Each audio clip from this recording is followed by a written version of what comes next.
खुदा की कसम, तुम अब दरियाओं और जंगलों में भी लड़ सकते हो। खालिद रज़ी अल्लाह अन्हु ने अपने सालारों से कहा, इस ज़मीन पर तुमने इतने ताकतवर दुश्मन को 3 शिकस्तें दी हैं। तुमने ये भी देख लिया है कि हमारे दुश्मन के लड़ने का तौर तरीका क्या है।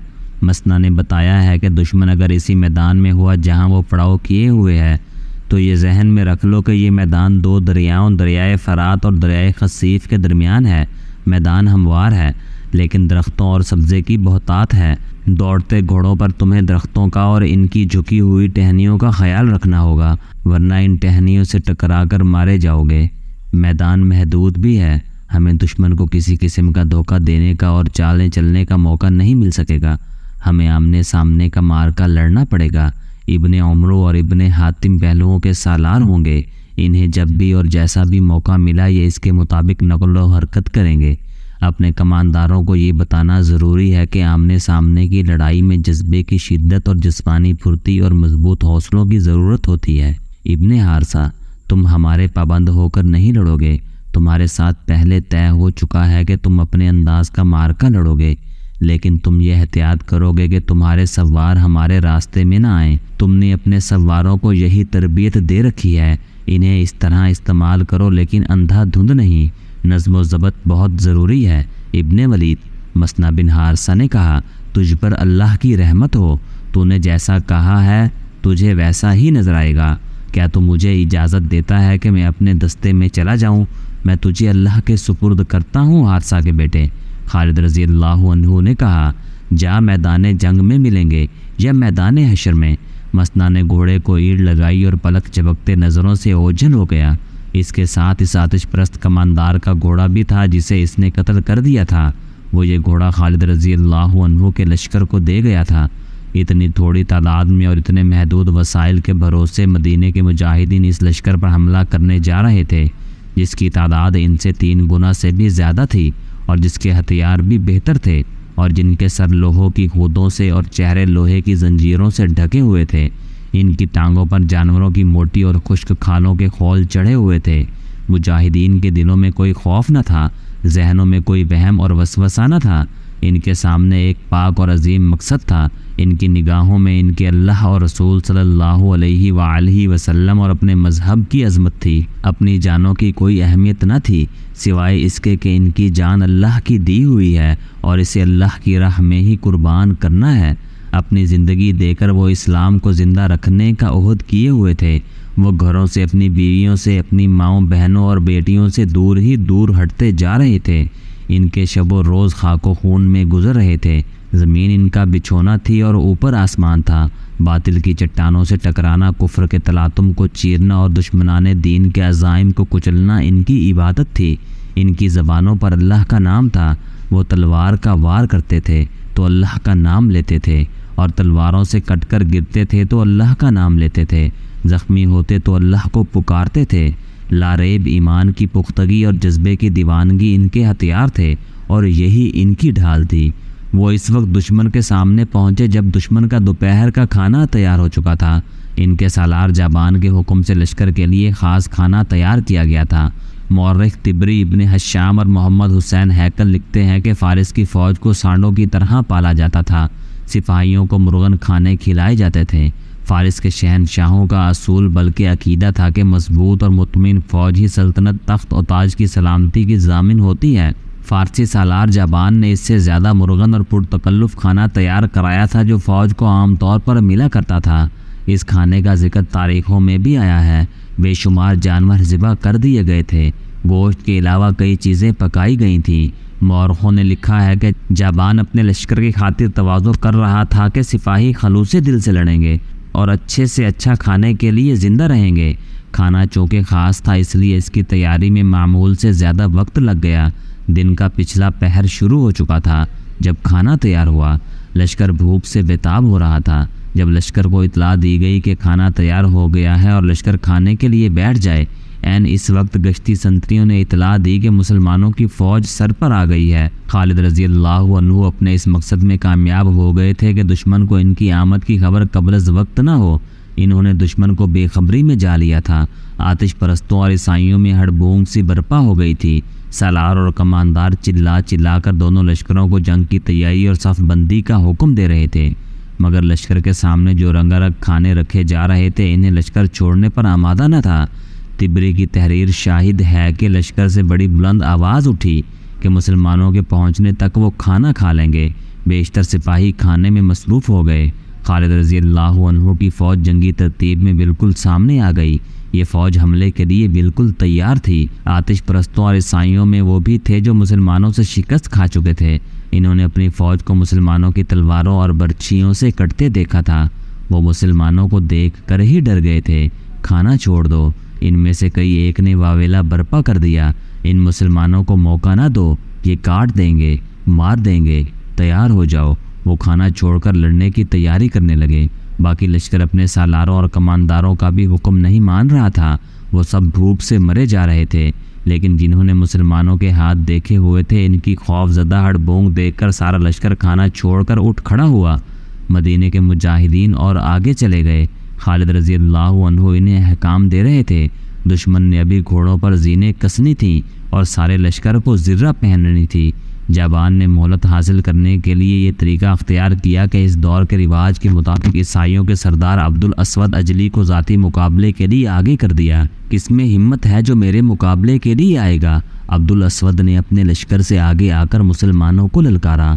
जिसे मेरी तलवार से कटकर मरने का शौक़ है वो आगे आ जाए। मैं हूँ वलीद का बेटा। खालिद रज़ी अल्लाह अन्हु ने नय्याम से तलवार निकालकर बुलंद की और घोड़े को ईड़ लगाई। मैं हूँ जिसकी तलवार तुझे जैसों के खून की प्यासी रहती है। घोड़े की पीठ पर रह और अपना नाम पुकार। मैं हूँ अब्दुल असवद अजली। इसने बुलंद आवाज़ से कहा। नाम अजलान का बुलंद होगा। खालिद रज़ी अल्लाह अन्हु का घोड़ा इसके करीब से गुजर गया, आगे जाकर मुड़ा और खालिद रज़ी अल्लाह अन्हु ने तलवार तान ली। अब्दुल असवद ने भी तलवार निकाल ली थी। खालिद रज़ी अल्लाह अन्हु ने दौड़ते घोड़े से इस पर वार किया, लेकिन ये वार खता गया। अब्दुल असवद ने भी खालिद रज़ी अल्लाह अन्हु की तरफ घोड़ा दौड़ा दिया और एक बार फिर दोनों सवार आमने सामने आए। अब कि अब्दुल असवद ने वार किया, खालिद रज़ी अल्लाह अन्हु ने वार इस तरह रोका कि इनकी तलवार अब्दुल असवद की तलवार के दस्ते पर लगी। जहाँ इस ईसाई सरदार का हाथ था, इसके इस हाथ की 2 उंगलियों के ऊपर के हिस्से साफ कट गए। तलवार इसके हाथ से गिर पड़ी। अब्दुल असवद ने भागकर निकलने की बजाय बुलंद आवाज़ में कहा कि इसे बर्छी दी जाए। इसके लश्कर में से एक आदमी निकला जिसके हाथ में बर्छी थी। वो दौड़ता हुआ अपने सरदार की तरफ आया। खालिद रज़ी अल्लाह अन्हु ने इसका रास्ता रोकने के लिए घोड़े का रुख इसकी तरफ कर दिया। वो आदमी बयादा था। इसने खालिद रज़ी अल्लाह अन्हु से बचने के लिए बर्छी अपने सरदार की तरफ फेंकी। खालिद रज़ी अल्लाह अन्हु पहुँच गए थे। बर्छी आ रही थी जिसे खालिद रज़ी अल्लाह अन्हु के सर के ऊपर से गुजरना था। अब्दुल असवद ने बर्छी पकड़ने के लिए दोनों हाथ बुलंद कर रखे थे। खालिद रज़ी अल्लाह अन्हु ने बर्छी को तलवार मारी। बर्छी कट तो न सकी, लेकिन इनका मकसद पूरा हो गया। बर्छी रास्ते में रुक गई और गिर पड़ी। खालिद रज़ी अल्लाह अन्हु ने घोड़े का रुख अब्दुल असवद की तरफ कर दिया। अब ये शख्स वार से सिर्फ बच सकता था और वार को रोकना अब इसके बस की बात नहीं थी। खालिद रज़ी अल्लाह अन्हु ने बगर्ज़ तमाशा इसे इधर उधर भगाया। इब्ने वलीद, खालिद रज़ी अल्लाह अन्हु के एक सालार ने बुलंद आवाज़ से कहा, इसे ख़त्म करो, दुश्मन तैयार हो रहा है। खालिद रज़ी अल्लाह अन्हु ने घोड़े की रफ्तार तेज़ करके और असवद के करीब से गुजरते तलवार बर्छी की तरह मारी। अब्दुल असवद ने घोड़े के एक पहलू पर झुककर बचने की कोशिश की, लेकिन खालिद रज़ी अल्लाह अन्हु की तलवार इसके दूसरे पहलू में उतर गई। अब्दुल असवद संभल गया, लेकिन वो भागा नहीं। खालिद रज़ी अल्लाह अन्हु ने अब पीछे से आकर इस पर ऐसा वार किया कि इसकी गर्दन इस तरह कटी कि सर ढलक कर एक कंधे पर चला गया। गर्दन पूरी नहीं कटी थी। इधर ईसाइयों का सरदार अब्दुल असवद घोड़े से गिरा और दरियाए फरात की तरफ से बेशुमार घोड़ों के दौड़ने का शोर सुनाई दिया। घोड़े सरपट दौड़ते आ रहे थे। इस पहलुओं पर ईसाइयों का लश्कर था। घुड़सवारों के हाथों में बर्छियाँ थीं। घोड़े ईसाइयों के लश्कर में जा घुसे और सवारों की बर्छियों ने इन्हें छलनी करना शुरू कर दिया। ईसाइयों की तवज्जो सामने मुसलमानों की तरफ थी। वह मुकाबले के लिए संभल न सके। मैं हूँ हारसा का बेटा मसना। इस शोरो उल में से एक ललकार सुनाई दे रही थी, हम भी तुम में से हैं। मैं हूँ मसना बिन हारसा। ये मसना का सवार दस्ता था जिसे इसने खालिद रज़ी अल्लाह अन्हु को बताकर लश्कर से अलग कर रखा था। वो छापा मार जंग लड़ने का माहिर था और इस जंग में लड़ाई का ये तरीका बेहद ज़रूरी था। वजह यह थी कि मैदान जंग बमुश्किल 2 मील वसी था। इसके दाएं और बाएं दरिया थे। खालिद रज़ी अल्लाह अन्हु ने पहले ही कह दिया था कि इस मैदान में वो अपनी मखसूस जंगी चालें नहीं चल सकेंगे। अपने सालारों से इन्होंने कहा था कि आमने सामने की लड़ाई में वो सिर्फ इस सूरत में कामयाब हो सकते हैं कि दुश्मन पर बहुत तेज़ और शदीद हमला किया जाए, लेकिन हमला मौज दर मौज हो, यानी एक दस्ता दुश्मन से टक्कर लेकर पीछे हटे और दूसरा दस्ता हमला करे। खालिद रज़ी अल्लाह अन्हु ने अपनी फ़ौज को इस किस्म के हमलों की तरबियत दे रखी थी और अक्सर इसकी मशक कराते रहते थे। खालिद रज़ी अल्लाह अन्हु ने हमले का हुक्म दे दिया। इन्होंने पहलुओं के दस्तों को भी इस हमले में झोंक दिया। हमले की पहली फ़ौज की क़ियादत खालिद रज़ी अल्लाह अन्हु ने खुद की। पहलुओं के सालारों आसिम और आदी ने भी अपने अपने दस्ते के साथ जाकर खुद हमला किया। आतिश परस्तों ने जमकर मुकाबला किया। वो ताज़ा दम थे, मुजाहिदीन थके हुए थे, लेकिन मुसलमानों को ये फ़ायदा मिल गया कि आतिश परस्त अभी पूरी तरह लड़ने के लिए तैयार नहीं थे। यूरोपी मौरखों ने साफ लिखा है कि फ़ारिस की फ़ौज ज़हनी तौर पर भी लड़ने के लिए तैयार नहीं थी। ये फ़ौज भूखी थी और इसे वो खाना छोड़ना पड़ा था जो इसके लिए ख़ास तौर पर पकवाया गया था। इस खाने के लिए तो इन्होंने मुसलमानों की भी परवाह न की थी। मुसलमानों को इस पहले हमले में खून की खासी कुर्बानी देनी पड़ी। आतिश परस्तों ने तैयार न होते हुए भी कई मुसलमानों को घायल कर दिया। खालिद रज़ी अल्लाह अन्हु पीछे हटे और दूसरे दस्तों को आगे बढ़ाया। आतिश परस्तों को तादाद की अफराद का फ़ायदा हासिल था। एक एक मुजाहिद का मुकाबला 4-4, 5-5 आतिश परस्तों और ईसाइयों से था। दुश्मन को इस फ़ायदे से महरूम करने के लिए मसना का सवार दस्ता सर धड़ की बाजी लगाए हुए था। इसने सवारों को मुतादिद टोलियों में तकसीम कर दिया था। ये टोलियाँ बारी बारी घोड़े सर पर दौड़ाती बगोलों की तरह कभी पहलू से कभी अकब से आती और कुफ़ार के कई आदमियों को बर्छियों से काटती गुजर जाती। इस तरह दुश्मन की तवज्जो अपने अकब पर भी चली गई, लेकिन मसना के सवार रुककर नहीं लड़ते थे। इन सवारों ने दुश्मन की तरतीब दरहम बरहम किए रखी। मसना की इस कार्रवाई से खालिद रज़ी अल्लाह अन्हु ने पूरा फ़ायदा उठाया। बनु बकर मैदान जंग में एक ऐलान सुनाई देने लगा और ज़रतश्त के पुजारियों, जमकर लड़ो, मदाइन से बहमन जाज़ाविया का लश्कर आ रहा है। यह ऐलान बार बार सुनाई देता था। खालिद रज़ी अल्लाह अन्हु को यह ऐलान कुछ परेशान कर रहा था। इन्होंने पहलुओं के सालारों को पैगाम भेजे कि हर तरफ ध्यान रखें। खालिद रज़ी अल्लाह अन्हु ने अपने महफूज के दस्तों को भी खबरदार कर दिया कि अकब से हमले का ख़तरा है। तकरीबन तमाम मौरखीन ने लिखा है कि बहीमन जाज़ाविया मदाइन से कोई लश्कर नहीं ला रहा था। किसी ने भी ये नहीं लिखा कि वो जाबान की मदद के लिए क्यों नहीं पहुंच सका था। एक मौरख याकूत ने लिखा है कि बहमन जाज़ाविया अपने लश्कर में शामिल होने के लिए वापस आ रहा था। रास्ते में इसे इस लड़ाई से भागे हुए कुछ सिपाही मिल गए जिन्होंने इसे 19 की जंग का हाल सुनाया। जाज़ाविया आगे आने की बजाय वहीं रुक गया। इसका मकसद ये था कि शिकस्त इसके खाते में न लिखी जाए। बहरहाल इस ऐलान ने कि मदाइन से जाज़ाविया फ़ौज ला रहा है मुसलमानों में नई रूह फूंक दी। खालिद रज़ी अल्लाह अन्हु ने ऐलान किया कि मदाइन के लश्कर के पहुंचने से पहले पहले इस लश्कर का सफाया कर दो, लेकिन आतिश परस्त और ईसाई चट्टानों की तरह डटे हुए थे।